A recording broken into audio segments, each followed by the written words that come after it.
Hello बच्चों, कैसे हो? आपका स्वागत है त्रिपाण स्टडी सेंटर में। आज जो आपके समक्ष टॉपिक प्रस्तुत हुआ है कई मानने में काफ़ी महत्वपूर्ण है हर एक एग्जाम व्यू से। ठीक है, इसमें हम हर एक बात पे विस्तार पर चर्चा करेंगे और वो सारे जो है पहलू पर विचार करेंगे जो अब तक अछूता था। तो चलिए देखते हैं हमारा आज टॉपिक क्या है।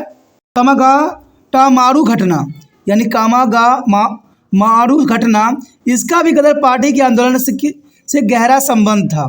कहते हैं मार्च 1914 में कनाडा सरकार ने भारतीय कनाडा में आने पर जो है लगाया प्रतिबंध हटा दिया। 1914 में कनाडा सरकार ने भारतीयों को जो है कनाडा आने पर लगा प्रतिबंध जो है हटा दिया। तो उस समय कामागाटामारू बॉम्ब जहाज में कनाडा के लिए भारतीयों की दुखदाई यात्रा शुरू हुई। बाबा गुरदीप सिंह सिंगापुर के एक भारतीय व्यापारी ने जापानी फॉर्म से कामागाटामारू जहाज लिया और सिंगापुर, हांगकांग तथा अन्य स्थानों पर रहने वाले भारतीयों को जो है वैंकूवर भेजने का प्रबंध भी किया गया। और कहते हैं इस योजना अनुसार 4 अप्रैल 1914 को यह जहाज 376 भारतीयों को एक साथ वैंकूवर की यात्रा के लिए रवाना हुआ। और कहते हैं जब 4 मई 1914 को यह जहाज वैंकूवर पहुंचा तो कनाडा के अधिकारियों ने उन्हें प्रवासियों को कनाडा की धरती पर नहीं उतरने दिया। ये सबसे बड़ी घटना थी।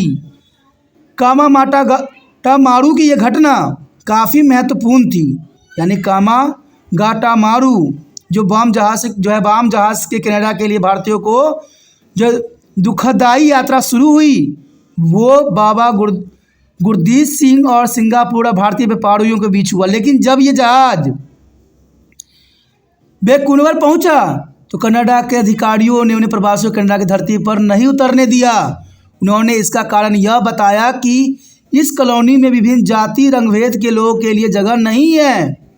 यानी उन्होंने यह कारण बताया कि कॉलोनियों में विभिन्न जाति रंगभेद के लोगों के लिए जगह नहीं है और इस प्रकार जो है लगभग 2 महीनों तक उन यात्रियों को बिना प्राथमिक सुविधाएं, बिना खाना पीना दिए लगभग कैदियों सा जीवन जीने पर मजबूर कर दिया।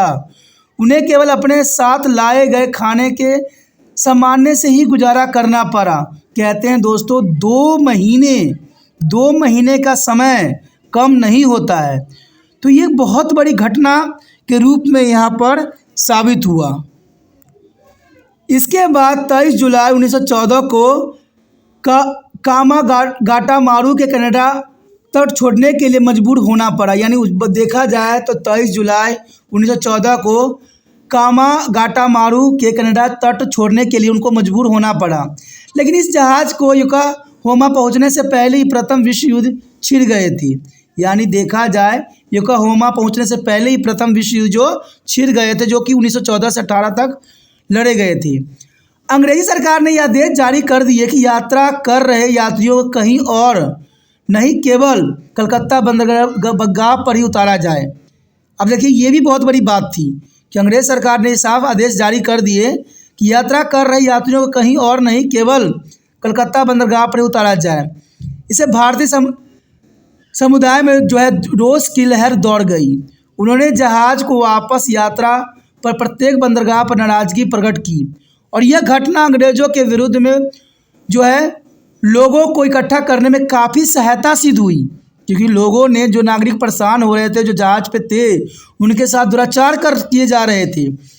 सितंबर 26, 1914 को जहाज़ कलकत्ता के पास जो है पहुंचा, यानी बज स्थान पर पहुंचा, जहां पर उसकी पूरी खोजबीन की गई कि हथियार आदि तो नहीं लाए गए हैं तथा कोई भी राजद्रोही सामान तो नहीं लाया गया है। उस अवस्था में भारतीय यात्रा जो पहले से ही परेशान और उत्तेजित थे, अधिकारियों के उद्भव और दमनकारी रवैये ने और भी उनको जो है भड़का उठे और काफ़ी वहाँ पर देखा जाए तो झड़पें भी हुई। और इस झगड़े के कारण देखा जाए तो 18 लोगों की जान चली गई और 200 यात्रियों को कैद कर लिया गया, जबकि बाबा गुरुदेव सिंह तथा कुछ यात्री गुप्त रूप से बाहर निकलने में सफल हो गए। गिरफ्तार किए गए यात्रियों को पंजाब भेज दिया गया और इस प्रकार देखा जाए तो कामागाटामारू यात्रा का दुखदाई अंत हो गया। परंतु राष्ट्रीय चेतना जागृत करने में अन्य घटनाओं के समान यह घटना भी काफ़ी प्रेरणादायी सिद्ध हुई तथा स्वतंत्रता संग्राम के दिलों में एक नया जोश पैदा कर दिया। देखा जाए तो कामामाटा मारू घटना जो थी बहुत ही महत्वपूर्ण थी और गदर पार्टी की गतिविधियों के लिए ये और भी महत्वपूर्ण बन गई।